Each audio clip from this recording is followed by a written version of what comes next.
Hello, hello, hello. Welcome in. It's Birds of a Feather podcast with your boy Q City. Your boy Taj Bravado. And we are back with episode 95. I'm calling it Nothing Left on the Bone, man. Like, I absolutely loved everything I saw last night. And yeah, maybe I'm a little hyped because it's a primetime game, but I have my favorite contrarian here who's going to tell me everything that I say is wrong. And that's why we love to have you. I mean, the title wrong, but yeah. Nah. You left plenty on the bone. Hey, look. I'm trying to be an optimist, right? Usually I'm the one who's all negative and whatnot. Don't be like that. No, they're being optimistic, but it's also being truthful too. To say we had nothing left on the bone is kind of crazy. Hey, look, a win covers a lot of things. So we're gonna get into last night's game, talk about it, what we were able to see, quick turnaround, right? Get in the next week's game at the 49ers. We're going to talk about what's going on in division, and then we'll cover it up with some ATL at the end. So appreciate y'all. Come along with us. Enjoy this ride. Taj, my man, coming off a 24-14 win versus the Buffalo Bills. Granted, we just did the live, so a lot of that isn't needed to be repeated in that sense. Let's get into the technicalities of things, right? So when I say it was a quick turnaround, usually we spend Monday watching film, right? We come back and tell y'all everything we did or didn't like. Had a quick turnaround today. So admittedly, I'm going to be real. I didn't watch as much as I usually do, but what I did saw, I liked. What I did see, I liked, man. I liked it. You sound like a country ad boy, right? But I did saw it right there. I fixed it though. I fixed it. No, what I saw, I liked. What I did see, I liked. Either way, I liked it. Two things I'm going to talk about our coordinators a little bit that I want to go on, and I do want to touch on what you talked about yesterday with needing a dominant wide receiver 2, or basically making Drake wide receiver 2 and wide receiver 1. So tell me what you saw watching the film over our win last night.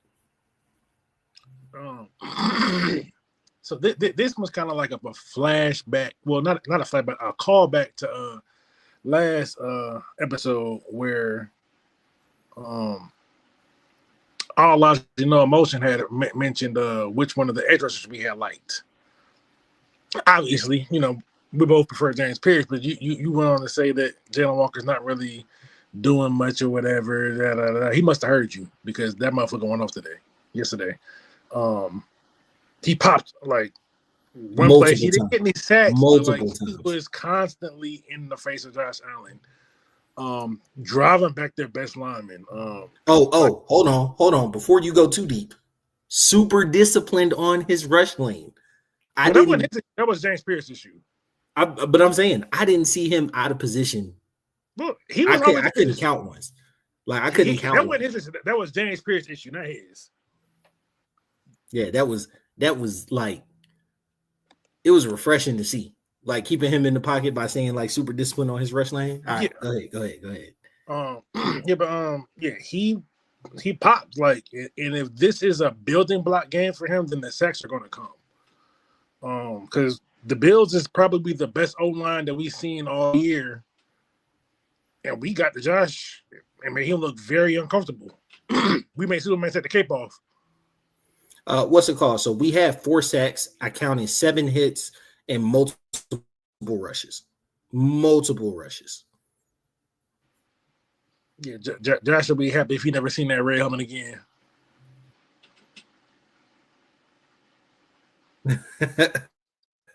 Love the throwback helmets. Love how everything we were able to do.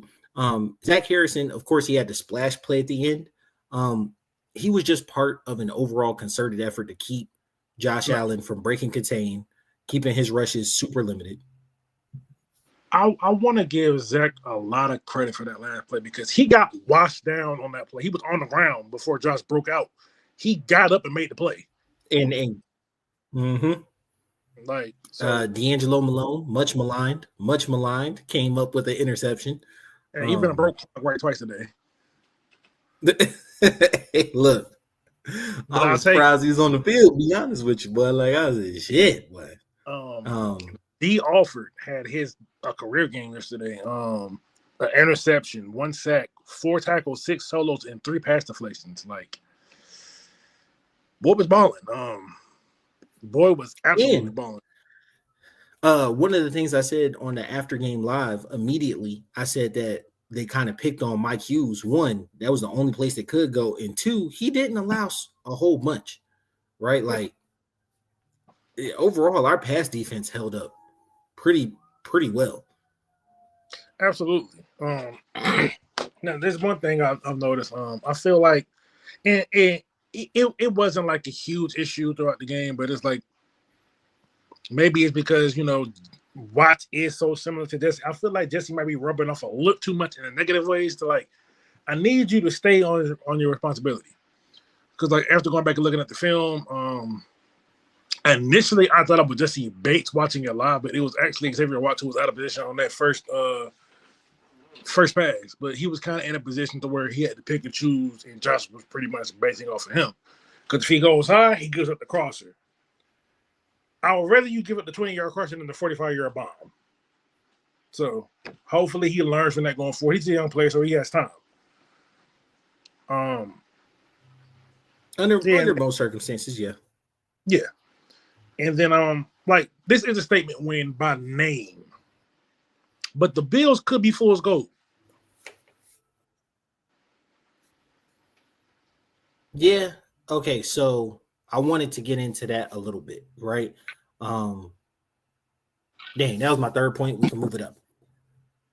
The Bills didn't look great, like on film at all. And when I mean didn't look great, I mean multiple penalties that were and weren't called.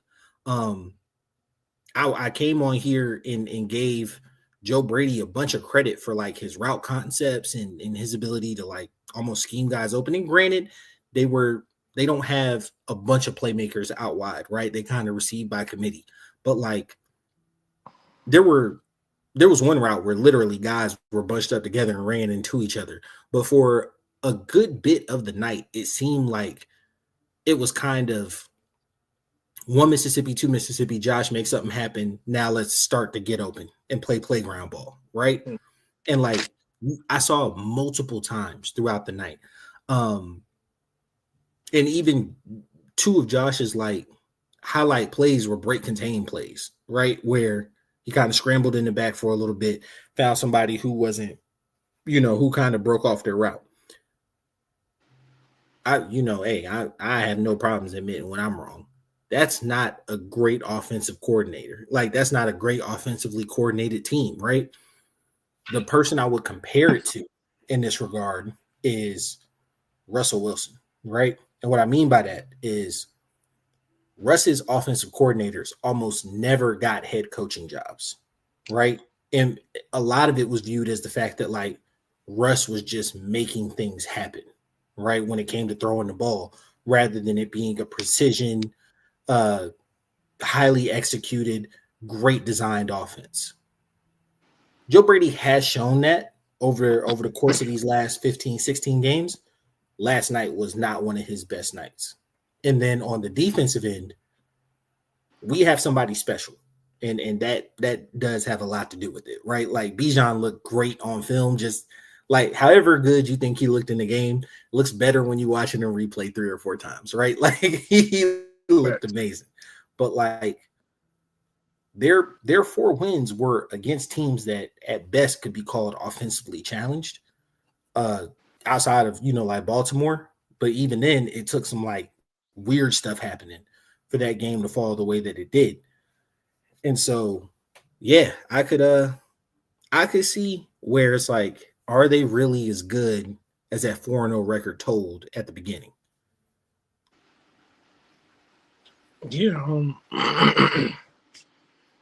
yeah, I don't know if they are, because I mean, still of the 4 teams that beat, they still have a collective 3 wins on the season. Yeah, like, and I think people think Baltimore is going to be better. I mean, I'm sure than they are right now. Injuries, but I mean, I ain't gonna go too far. Miami's hopeless. Baltimore's having coaching issues on defense, so I'll just leave that there. You look at it, the Jets, they offensively challenged is the nicest way to say that, right?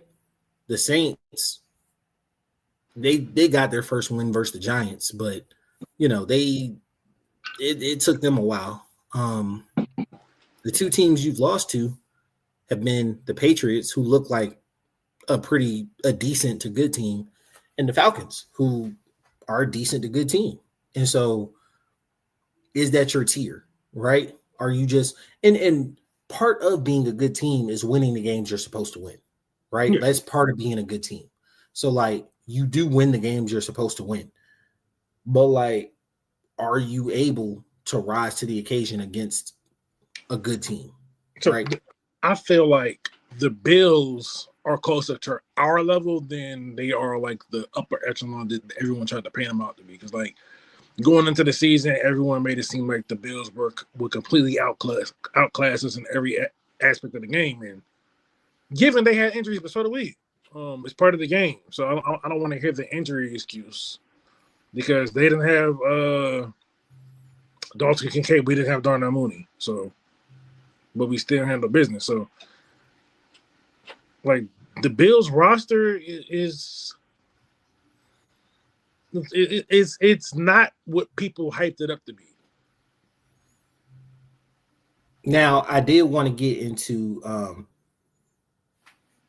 Bills roster is not what it needs to be. I also don't think long term, like, of course, I don't think they missed the playoffs. I can't see a world where the Bills miss the playoffs. So it's still a good team.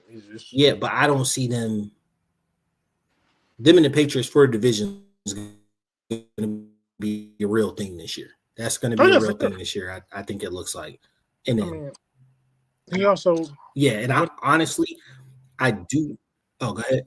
I'm not going. You good. All right. I honestly do not believe that long term they challenge anything past the divisional round. And it might be hard for me to see them getting out of the first round, depending on who their draw is, right? Because I still don't believe in the Steelers. And maybe that's just me and my ignorance, right? But like Baltimore winning that division at 10-6 is highly possible depending on a late season meltdown, especially when you're depending on a bunch of older bodies. That tends to happen, right? You have a good start to the season and then you melt down a little bit later. So like, I don't see the Steelers keeping it up. I could see Baltimore winning that division, and even if they don't, Baltimore with Lamar, I want to see it. I don't have a reason to believe it or trust it in the playoffs. CJ has shown to win a playoff game every year he's been in the playoffs. You got CJ who? Kansas City, who's basically the Grim Reaper, right? The Bengals are what's up? CJ who? CJ Stroud. He's won a playoff game both years. CJ Stroud. I remember him. He was in the both years. Like... Both years he's been in. He's won a playoff game. Okay. So like it really does depend on the draw. Does Indy look good? Right? What does that look like? But as far as like the Bills not making a play, it's too early to call it. We're newly in the week 7.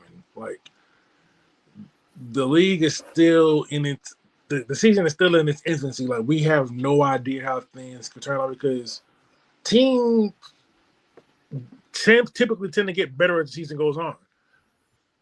And yeah, they could be fool's gold, but they also could have we might just be better than we thought we were. Because here's a fun statistic, guys. We have the number 1 rated defense in the NFL, and the number 2 offense. With another great point.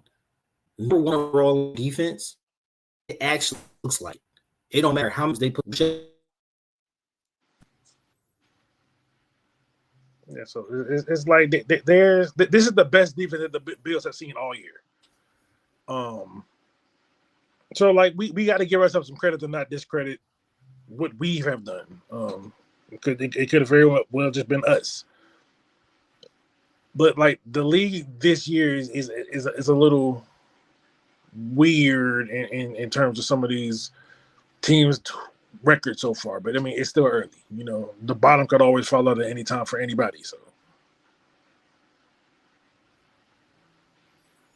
And I agree with that, and I also don't feel like there's a head and shoulders great team this year, right? no, Because even the it's teams very that low. have good records right now don't have the playoff success behind it for you to feel like it. Yeah. So then getting into the next point that I wanted to get into, 90 yards Penix threw weren't to Drake London, right? And if you count the Bijan yards in there, it's about, I think it was like 76 or something like that. Because like Yeah. Bijan had 68, so it's about like 12 to 18 yards, or no, 22 yards they weren't accounted for. It was just like Yes. because Kyle Pitts had 18 and then Algier had 4. So yeah, that spoke to my next point. When you brought it up yesterday, I thought about it and I was like, yes, great offenses do have two dominant receivers. I think so long we've kind of wanted Pitts to emerge as that. I think Pitts has found, last night was standing 3 for 18 isn't a great game. But if you look at his body of work throughout the season, I feel like he's found a decent groove within this offense, right? And with Penix. And he had opportunities last night, right? Like they featured him. So I don't feel like his opportunities would be super limited. I don't think Drake gets 16 targets every game, right? Like that was a little high, but the idea of having another wide receiver that could run the whole route tree, that is extremely fast, really, really had me thinking last night, where would that be available? When would that be available? And when I looked at, you were right, we don't have a 3. We do have, so we don't have a 1 or 3. We have a 2, 4, 5, 6, and 7. So I don't see it being a draft thing. Not It very well could be because you. no. I'm just saying, like in my mind for this year coming, I don't see it being like an immediate we fix it. Like we pick a guy in the second round, 4th round, 5th round, or 6th round that comes in, beats everybody on the depth chart, and becomes a number 1A receiver in his rookie year. It has happened. I don't see it happen. Well, see, the thing is like you don't need him to be a 1A day one. You just need someone that has a skill set that can be developed and that could be, you want someone with enough traits to get by until you could develop everything else.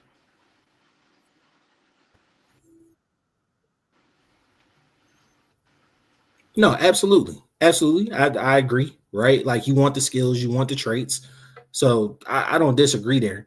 Then I started looking like, okay, so what would be available via trade, right? The name he brought up was AJ Brown, who honestly, I don't think he should leave Philly. I understand he doesn't like it there, but even then, I wouldn't want us to get him. All logic, I mean. Yeah.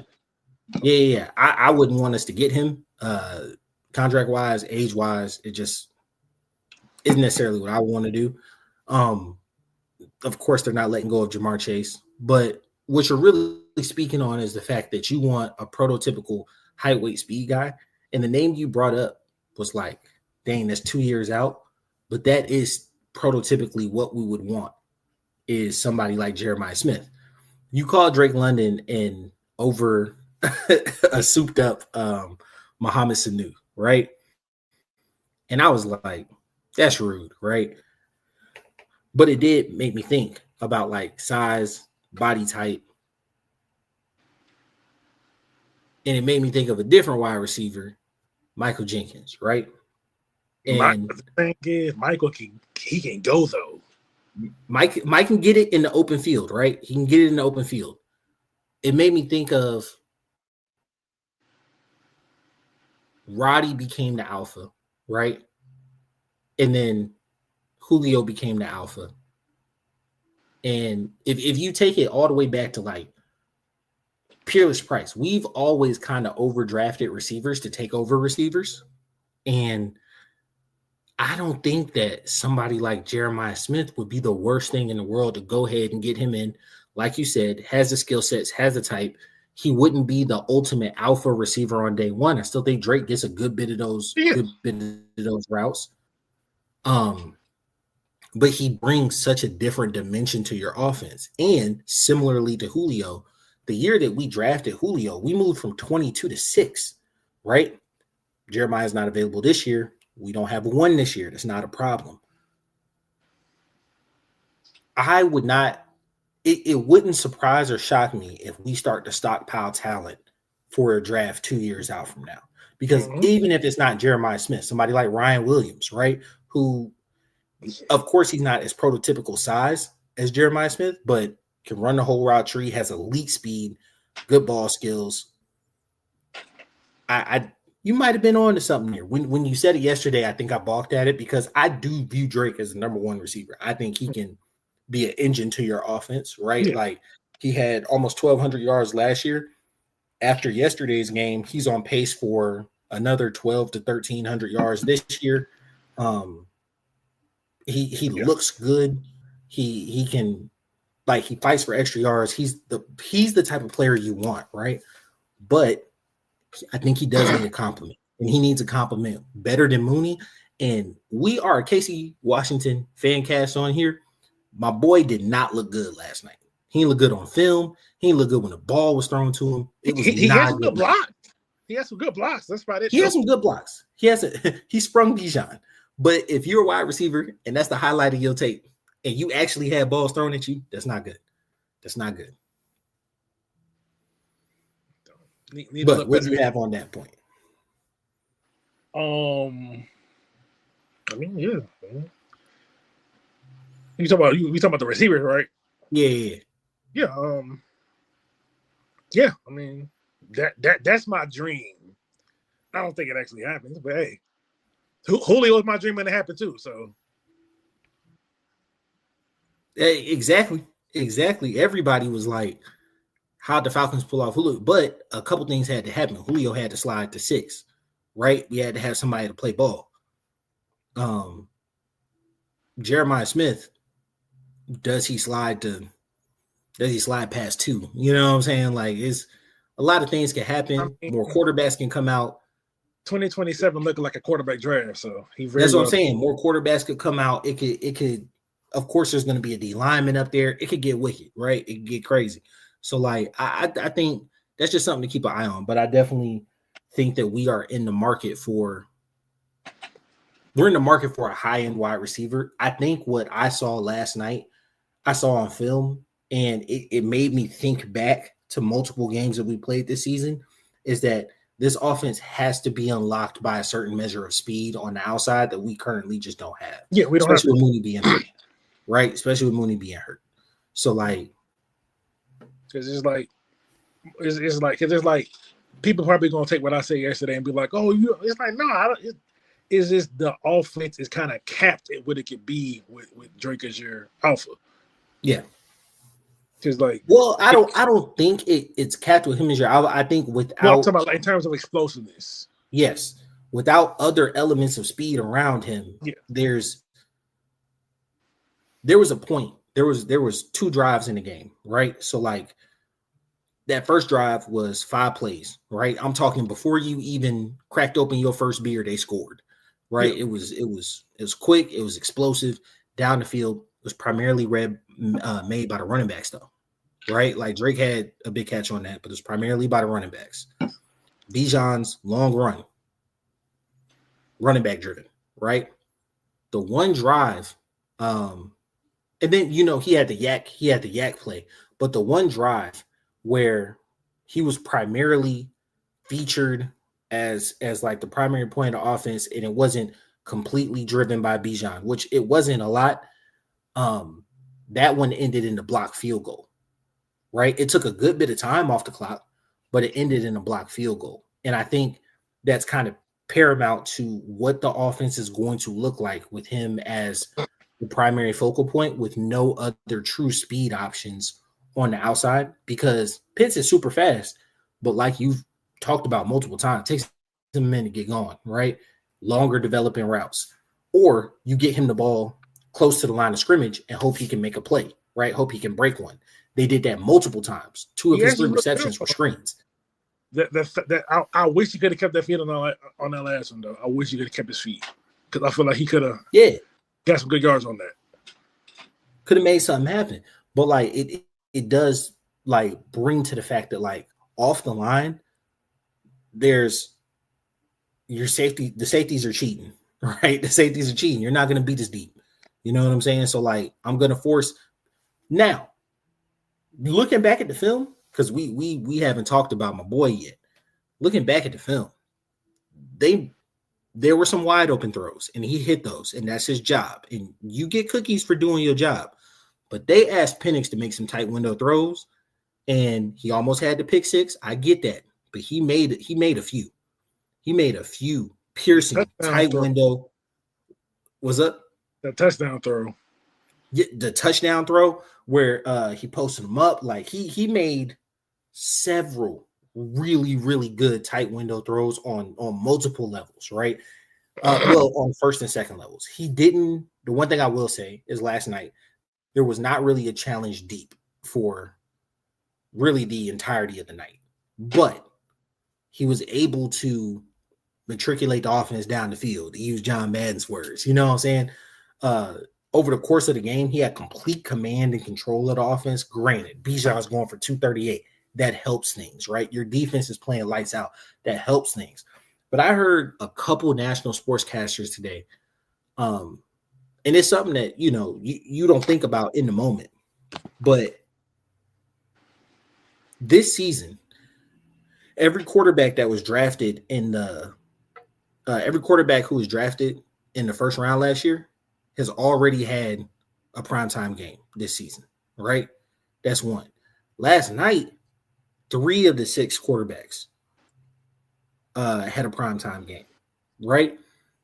And you're like, damn, that's a lot. Like, these guys are, you know, they're shaping up to be the face of the league. And there's been talk that JJ McCarthy is obviously the worst. And that's just by function of like he has not played, right? It's not that he's good or bad. He just literally has not played. But there's talk about Penix being the next to last. And Jaden won Rookie of the Year. It's kind of hard to fight him on that, right? Bo Nix went to the playoffs. All right, cool. Caleb's still living a lot off reputation because he was the first quarterback selected. I understand that one.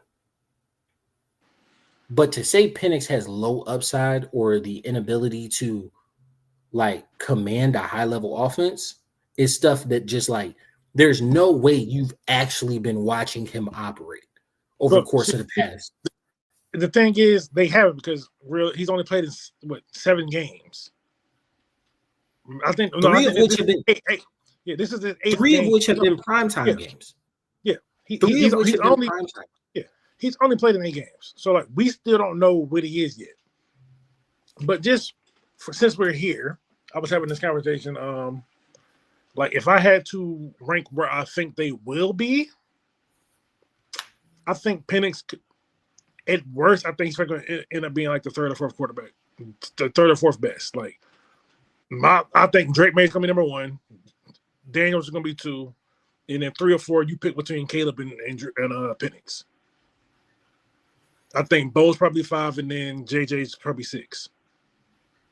So I get that Drake May he's got all the tangibles, got the big body, and admittedly, that draft, I wasn't super stoked about him. I was now they did ask who did I think was gonna bust, and I said Bo Nix, and I stand on that still. People talk about the fact that Justin Fields looked absolutely terrible. Bro, Bo Nix did not look much better in that game. No, he didn't. And I get it. Denver's defense is crazy. New York Jets defense ain't that crazy. You understand me? Like, it's good. Aaron Glenn make a good defense. It ain't that crazy. He looked terrible. I still think Bo Nix is going to end up either 5 or 6, right? JJ, to me, I just don't think he played enough. Yeah, he gives me a lot of like Sam Darnold vibes in the sense that like this first stop might not be the best stop, and then it was a try and join the pod. This first stop might not be the best stop, and then something else happens like a little later on. For me, Caleb is the interesting one, right? Because just as much as Drake May has all the tangibles, Caleb has just as many, like outside of the height. And I can see Caleb filling his draft spot and being the best in the class, or I could see him being like 4th, like pretty easily. But for me, I feel like I kind of feel like Penix's ceiling is 3 because just truly, when you look at tangible skill set, Drake May and Jaden both they just got traits you can't teach, right? Jaden with the speed, Drake with the body size. Like it's just it's certain physical tools you can't like do anything with. Now, I still with looking at how the team has been coordinated, I think he could end up being the best winner, right? Maybe not the best winner, but he can definitely put some pelts on his wall by the end of this season because he's in prime position to do something that I don't think either of the other teams can do because quiet as it's kept, the Commanders were one of the oldest teams in football last year and got older this year.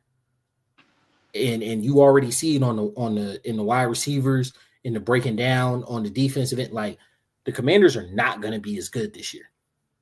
And then the Patriots, he got a real coach. So I think he's going to go somewhere. The Bears, I think, are in line for a playoff spot.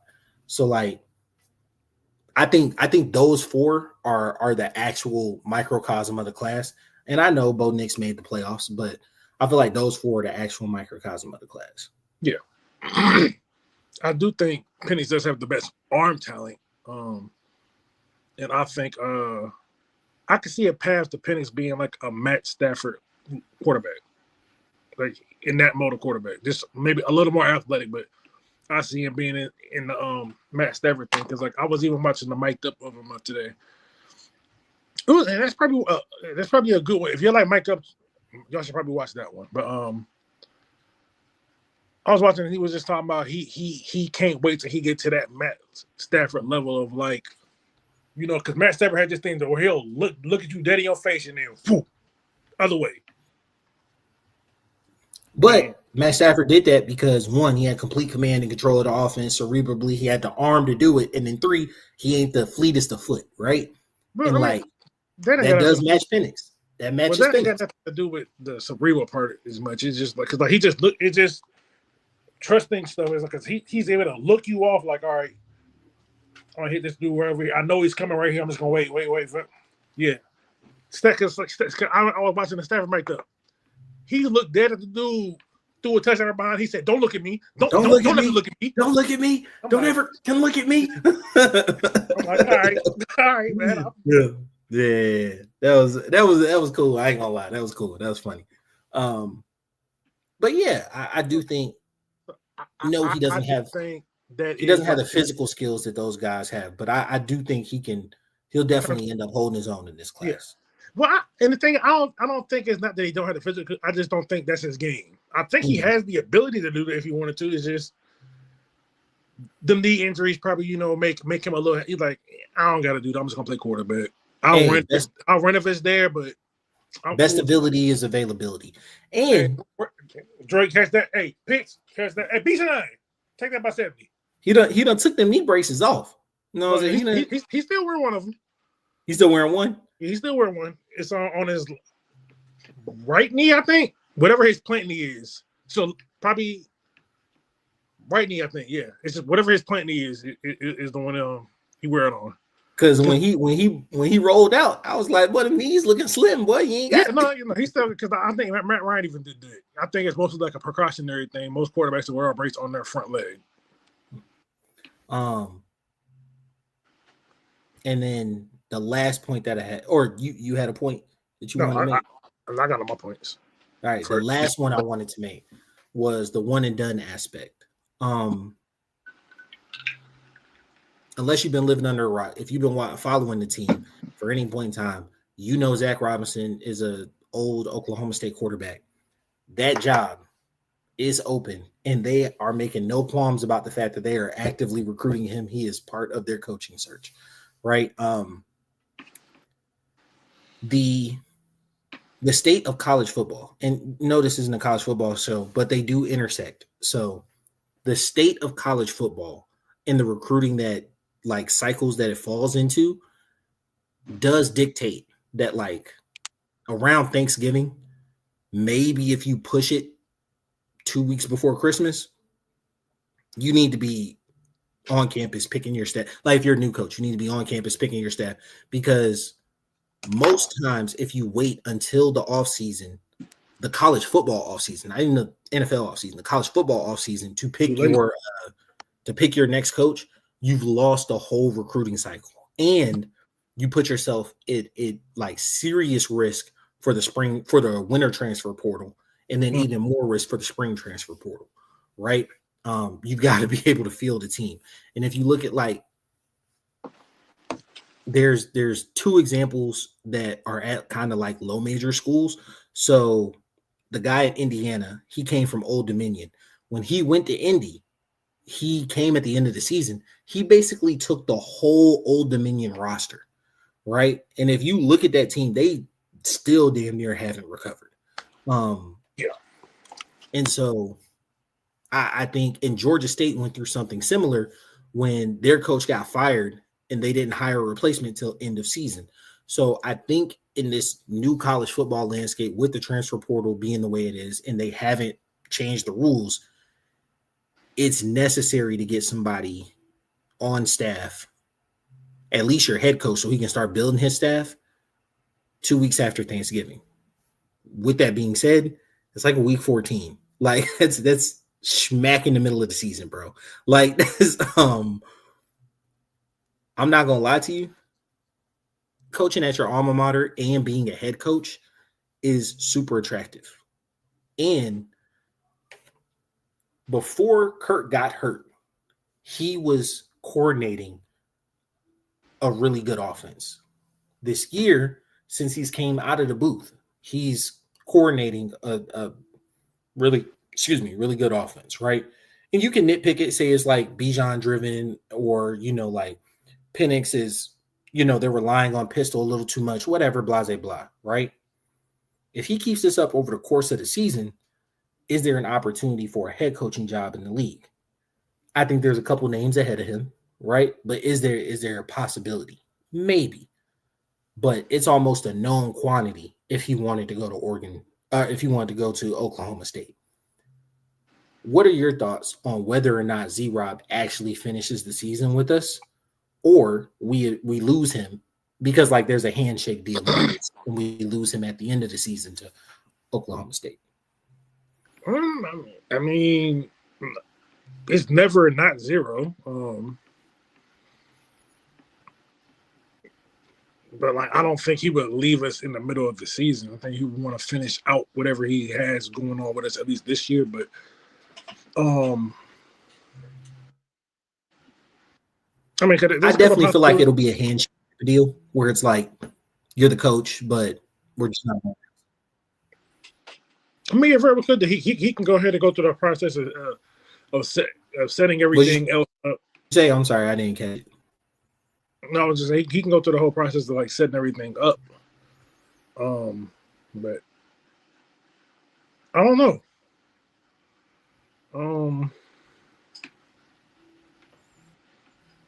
I mean, because I've seen the rumors with it, but I really haven't put too much thought into it, just because, like, I've seen like some people on the internet, like, and I don't know if they really have sources now. Everyone claims they have sources. I see some people talking about that Zach's not interested in going to the college level. He wants to be an NFL coach.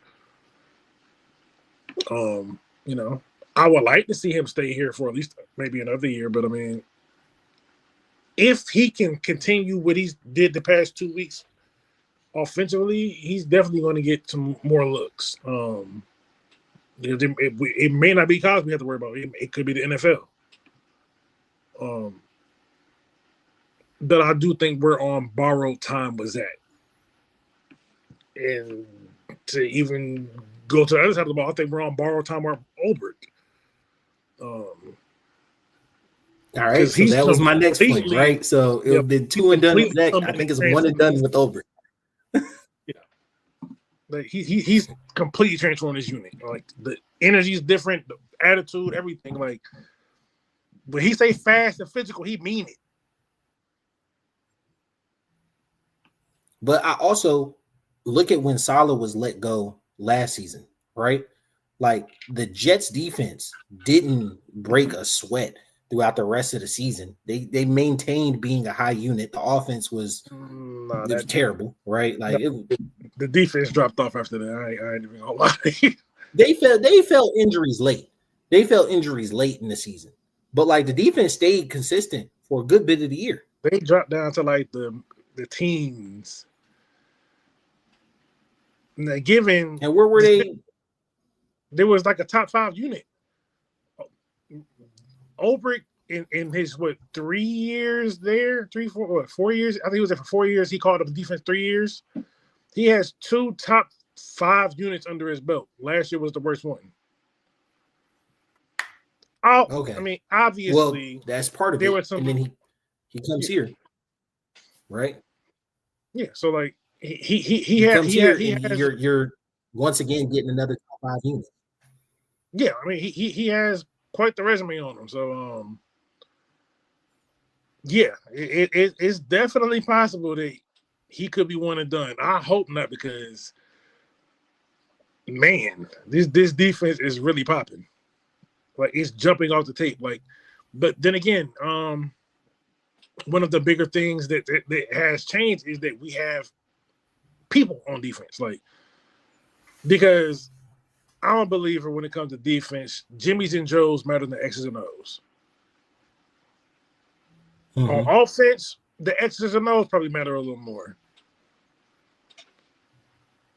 But yeah, so it's simply good to be. We got people that fit the scheme and all of that. So maybe Raheem finds someone that wants to run a similar scheme, and we can kind of keep things afloat. But I'm definitely very impressed with Ulbrich so far through 5 games, and he's exceeding my expectations, because I was expecting maybe like a 15-ish unit.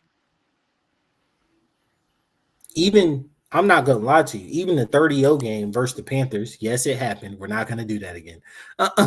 Even the 30-0 game versus the Panthers, it wasn't like the defense was really slacking in that game, right? We didn't do everything to make Bryce uncomfortable in that game, but like we still kept him under 170 yards passing. Hell, other teams getting 225, 250 plus ran on them by the Panthers. We ain't do that. And honestly, we could point a lot more to the offensive ineptitude and special teams blunders in that game than the actual defense letting it up. So, no, I think as a unit, he's coordinated. I'll say he's coordinated an elite unit right now, and yeah, for sure, through 5 games. So but since we're talking about Ulbrich, how about we talk about his ex-boss, who's the current coordinator for the Niners? Yeah, so getting into next week, I appreciate you, because we done killed on time. I appreciate you, man. See, this is why I call you before we start recording. Just a little behind the scenes, people. But anyway, yes. So his old boss, Robert Saleh, the coordinator of the San Francisco 49ers, who we face next week. San Fran is going through it. All right. They have injuries across the board. No Fred Warner. He has a dislocated and broken ankle. Mm-hmm. Nick Bosa, torn ACL. Mm-hmm. George Kittle, we don't know if he's playing or not. He might. Him injury. Brock Purdy, his toe hurt.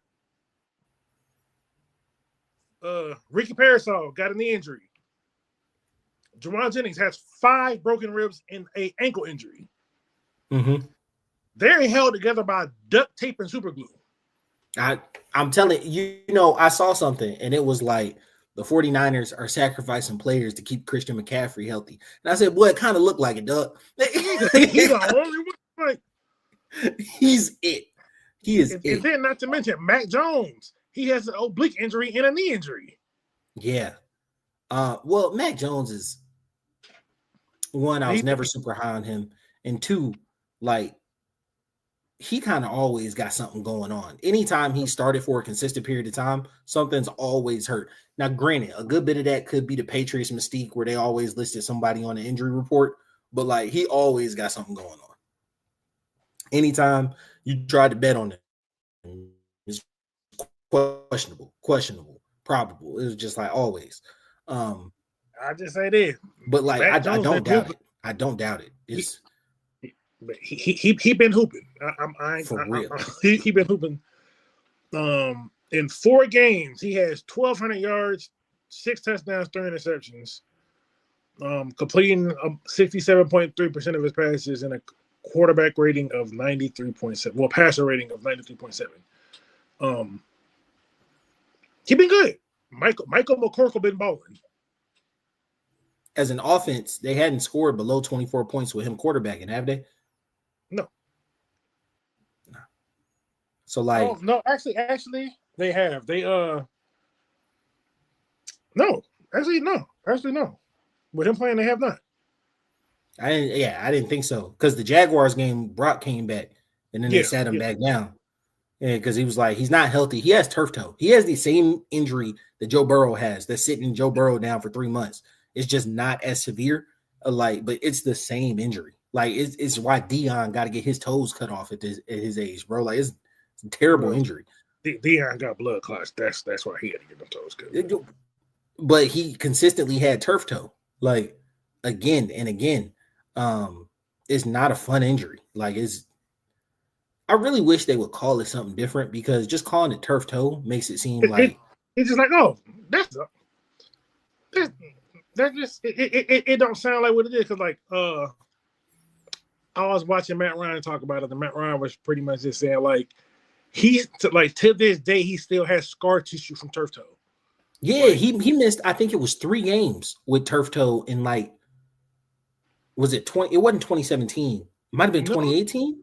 No, he missed on 3 games. He missed that game for sure. But Matt Ryan missed a whole lot of games. He toughed it out. It wasn't like as bad as Joe Burrow's. But yeah, it's one of those things that like it never goes away. Like it's just. I remember because I was heartbroken because I was like, "Yo, we suck," and now Ryan's missing games. It's terrible. Yeah, it had to be a bad season. Was it 2018? 2018 was the last playoff season we had. Might have been 19. No, because 19 was his last year here. No, he played a year with Arthur Smith. Yeah, so he played 21. Might have been 19. Might have been 19, but I whatever it was, I remember because I was like, God, we suck, and he's missing games. This is hard to watch. But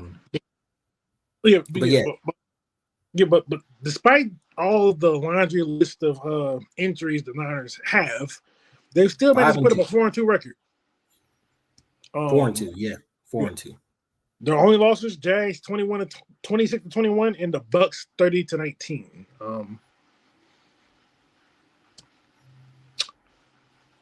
Them recently losing Fred, Bijan's probably licking his chops. I expect this to be a similar game plan to last week that we did. Well, yesterday that we just put up on the Bills. A lot of Bijan, a lot of Drake. Hopefully, Mooney's able to return to open things up a little more for Penix. The Niners like to play cover a lot more. The shots are going to be there deep. There's going to be opportunities deep.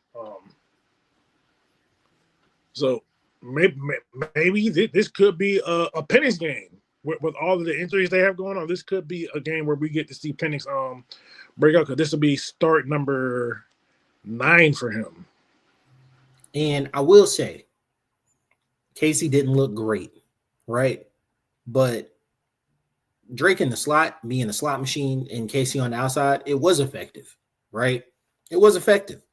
Whether or not it was productive on Casey's end, it was effective for getting Drake open and getting him on coverages that highlight what he does well, right? Yeah. So what does that mean for Ray long term? Obviously, we didn't hear anything about why he was a healthy scratch.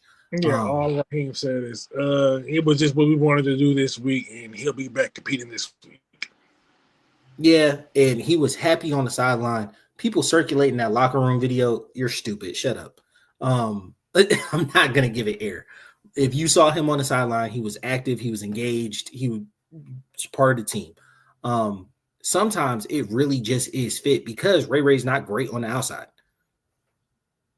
He's just not right. His most effectiveness run game. Was that? And he's a negative in the run. Honestly, now that I'm thinking about it, there was a play versus the Commanders that I called up that was bad where Bijan scored on it, but Ray just threw like a shoulder. Yeah, Ray's guy was the first one to touch Bijan, and Ray just stood there watching like, and that could have been part of it. Because Casey, the one thing he does do, he can do the outside and he can block. Catching the ball, damn it, Casey. I need you to get your shit together, bro. But he'll get there because, like, I think it was just a bad game. Like, I don't. He'll get there, but he can block. He absolutely can block. And that makes I feel like they want to, because in order for Bijan to hit them runs, the receiver got to block, and Ray wasn't really doing that well. So that very well could be a peek into the future, or with the zone running scheme, and you going toward the edges, having the big body of Drake in the slot to take away a corner, a linebacker, throwing his body in there, that's super helpful in the springing Bijan for those runs, right? One where they brought him from trips and brought him over to Casey's side with Warner over there as well. Like, that's basically a pistol zone run. They just brought him in motion to do it. But like, Casey's damn near a lead blocker on that play, right? Running that play behind Ray has kind of resulted negatively. And then I think you would accept the net negative in the run game if you were getting dominant performances in the pass game, as dominant from a third wide receiver as you could expect. So somebody like Parker Washington, right? I can't imagine Parker Washington is just excelling as a blocker in the Jaguar scheme. But like, bro has been a touchdown. He's been hitting touchdowns. He's been, kind of a little bit of Trevor Lawrence's safety blanket when he has been playing well. So like, even if you're a net, and I'm not gonna lie, I'm not tuned in on Jags football, so don't come for me in the comments.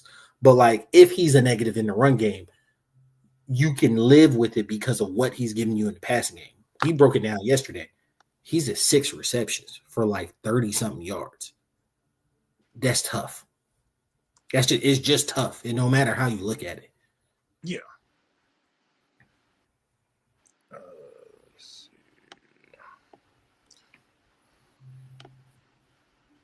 So currently, you're looking at Parker? No, I'm looking at the Niners defense. So, is this for this year? Oh, no.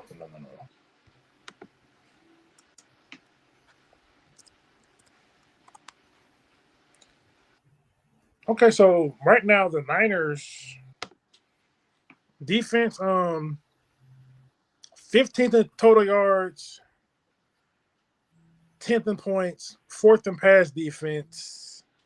Let me see. Where are they versus the run, though? Where their run defense? It's got to be high. If they're 15th, you said 4th versus the pass? The Niners are 14th versus the run, giving up 107 yards a game. Yeah, this could be interesting.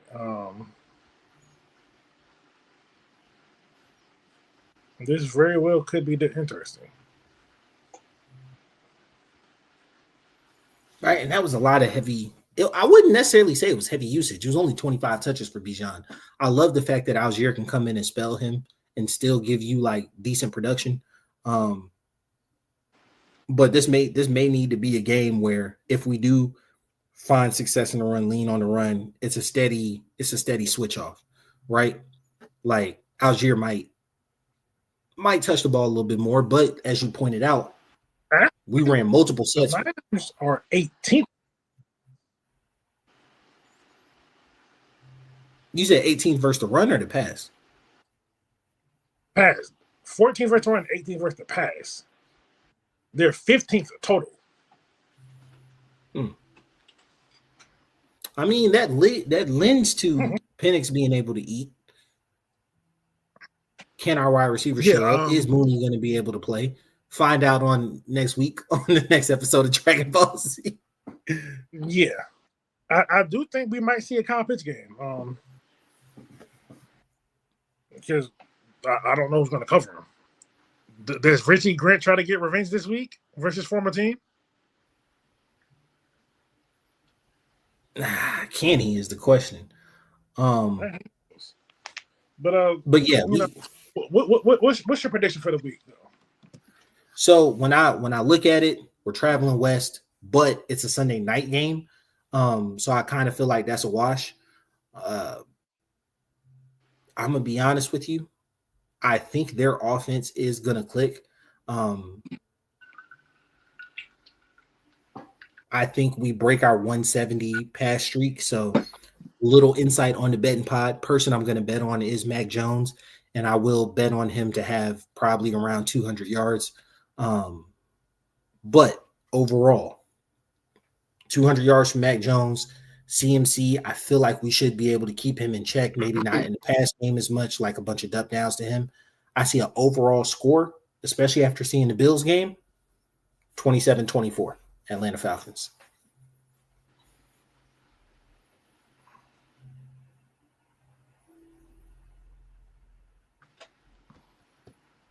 Because we really should have scored 31.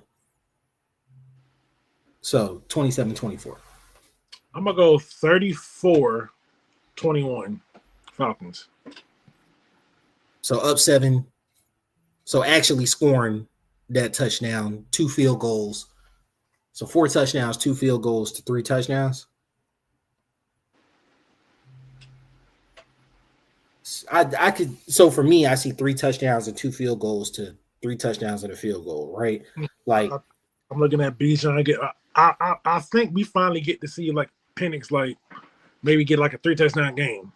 But because, and I'm not trying to talk you out of your prediction, I'm just kind of giving like credence to mine, is that the 49ers notoriously slow down games with their ability to run the ball in shortened possessions, especially with their injured. I feel like they're going to try to play a ball control offense.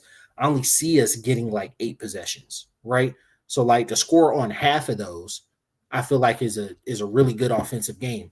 To say we're going to get 8 possessions and score on 7 of them or 6 of them, I feel like it's not impossible. It's just really ambitious in my eyes. That's why I'm an ambitious person. That's what we're doing the podcast. Yeah, true. All right. We're going to wrap it up with, God, we are long. We're going to wrap it up with in division. We'll wrap it up quick. So in division, you've got the Bucs leading the division right now, coming off a win versus these same 49ers. We are in second place because we don't have a third loss. 3-2, coming off a win versus the Buffalo Bills. My lock of the week. You know me. The Dallas Cowboys were beaten by the Carolina Panthers. That's what I get for betting on Dallas. I mean, I told you. You did. And then my upset of the week, which I thought New Orleans was live, and they were for a good bit of that game, but they lost versus the New England Patriots. So Saints are sitting at 1-5 right now. Carolina sitting at 3-3, us 3-2, the Bucs 5-1. The Bucs have basically a 2.5 game lead on us. with the win at home in week 1, and we're only a half game up on Carolina right now. Carolina faces Buffalo, right? Buffalo hasn't lost 3 games in a row. In Carolina don't they play Buffalo? They play the Jets next. Carolina plays the Jets? Yes. I thought they played Buffalo. No, they played the Jets. Unless because I believe Buffalo has a bye week. Oh man. Oh, Buffalo's next game will be Carolina. Yes. Okay. All right. Cool. Well then, yeah, Carolina facing the Jets. Let me just double check. I mean, they might win that one. No, yeah, I'm correct. Yep. October 19th, they play the Jets. Oh man. So yeah, we got to win just to keep pace because the Jets have looked like a problem. And not a good one. Yeah, not a good one. Like offensively, they have been just pathetic. And for all the people who wanted Justin Fields, I just want y'all just look. Just look. You ever seen that movie? What was it called? Georgia the Jungle. Yeah, now, this is the part where we take our heads back and laugh. Yeah, like it's. Yeah, I remember when him versus Desmond Ritter was a thing. And then Panthers got the Jets, the Saints got the Bears, and the Bucks got Detroit on Monday night. So I'm tuning in fucking on that one. I ain't gonna lie. Well, I mean, it's in division. We got to watch our divisional opponents mainly. Just I'm not gonna sit here and capture these people. I don't watch all these niggas, but I'm watching this one. I watch all these games so I can try to talk to y'all about them. I don't do the film deep dive like I do for the Falcons because I don't care enough about other teams do that. Look, I get enough information to know what I'm talking about. the Lions, like I like watching the Lions play football. I do, man. I do. The Lions are nice. They lost versus KC, and I think they'll be ready. They'll be out. I have an opinion on Brian Branch. Juju had to come through. We in there. You might as well. We over time already. You might as well go ahead and get it out there, bro. Juju had to come into him. I ain't mad at him. I mean, he was salty that they lost. I get it. See, the thing is, it's more than that because, like, he just trying to get, like, because Juju, at the end of the game, Juju blindsided blocking him when he had nothing to do with the play. Game already over. So Juju blindsides him, and then Mahomes is taunting him. So Mahomes trying to dap him up. He's just like, bro, leave me alone. And then Juju get them. He's like, bro, get in my face. Oh, this what you want? Bet. I mean, at the end of the day, I'm a lot of things, but at the end of the day, right, I'm always gonna be a real one. Like, I'm always gonna be a real one, bro. Like, yeah, it's cost a fine, cost some games. I get it. But at the end of the day, I gotta look me in the mirror. You know what I'm saying? And if I gotta like me, and I won't like me if I let that slide. And I respect it. No, I respect it. It ain't. I ain't saying it's right or wrong. I'm just saying. I'm not saying right or wrong, but I ain't mad at it. Yeah, I understand it. Yeah, but Bucks versus Lions, I feel like that'll be a good game. I feel like that's kind of clash of the NFC right now. The Packers, who I had, what's up? So yeah, that might be the clash of the NFC right there. Yeah, the Packers, who I had in really high esteem, they've been winning, but they only got one loss, but it's just like it's ugly with them. They got 2 losses, don't they? Mm-mm. No, they got a loss in the tie. You're right. Yeah, they got a loss. I forgot about that. Yeah, I forgot about that. Yeah, it looks ugly. It looks great. I didn't see that second one. I just seen in one. Yeah. So they're 3-1-1, 4-1-1, something like that. 3-1-1, I think. And then the easiest way I will describe New Orleans is Spencer Rattler is not the solution, but he's not the problem. Oh no, he's not the problem. No, he's not the solution. He ain't gonna cover shit up. He ain't gonna fix nothing. But he's not banging the pipes. Like, he's not a problem. Yeah. Conversely, Bryce Young is not a problem, but he also is not the solution, right? So, like, notice how I said those, right? Like, Spencer Rattler is not the solution, but he's not the problem, which means like your team is actively bad, but it's not strictly directed to your quarterback play. In Carolina, Bryce Young is not the problem, but he ain't the solution, right? Like your team is halfway decent. He's not actively doing anything to mess it up, but he's not going to take you to heights. I'll stand on that. Yeah, we lost to them 30-0. I don't care. I'm standing on that. Bryce Young does not look good. He does not look good. That defense has played surprisingly decent. I wouldn't say well. And then Rico Dowdle has had the game of his life 2 weeks in a row. And I said it. I said, you got to show me. Yeah, hey, I wasn't buckled up apparently either, bro. Like, he showed me. But I mean, Bryce Young not playing great, but he ain't playing bad. Like, he got. That's what I'm saying. He's not the problem. He's not like, the problem. Let's just do 1, 2, 3, 4. In his past 5 games, he has 9 touchdowns, 3 interceptions. Yeah, he's not the problem. He's not, and that doesn't count the fumbles. How many fumbles he done had? I don't know about. I just see the interceptions and touchdowns. But like I said, he's not the problem. He's not actively a problem. Whereas in the past seasons, he was actively a problem. His play was leading the losses. I just say that he's on his way to a career year though. So. Yeah, he's not the problem, but it does not feel like he's the solution. And so we'll see. We'll see it develop over the year, right? Is the Jets a get right game? I don't know, right? Because do the Jets shut down the run game, force Bryce to beat him? Bryce has won 3 games this season not passing over 200 yards.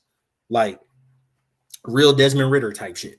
So we'll see. Then that is crazy. His last 2 games, in their wins, he has gone for 199, 198, and 121, and he has 5 touchdowns and 2 picks in those games. Mm-hmm. Game against us. He didn't win. No, he didn't win. No, he definitely didn't. No. So like this is one of those where it's like you're not the problem, but I don't see you being the solution. But we'll see. We'll see. That's in division. We don't have any ATL. We've already gone way over. But appreciate whoever stuck with us this long. We will try to get it back down to that 45-minute slot. But hey, we had stuff to talk about, man. And I'm not gonna lie to you. I'm kind of surprised we did, considering we just did the live yesterday. But I feel like it's fresh, and we had the like tape right behind it, so it worked. It worked really well. I can always talk ball. But follow us on all social media platforms at BOAF Media. We will log on Tuesday at 9 or at 10 p.m. Eastern, 9 p.m. Central for the Birds of a Feather weekly podcast. We log on Wednesday at same time, 10 p.m. Eastern, 9 p.m. Central for the betting pod. And then once basketball season starts, I do after game lives for the basketball games.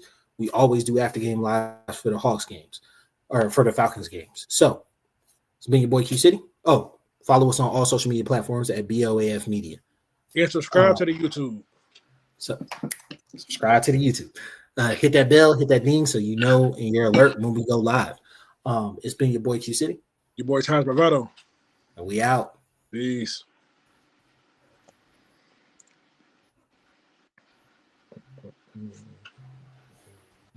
Hey,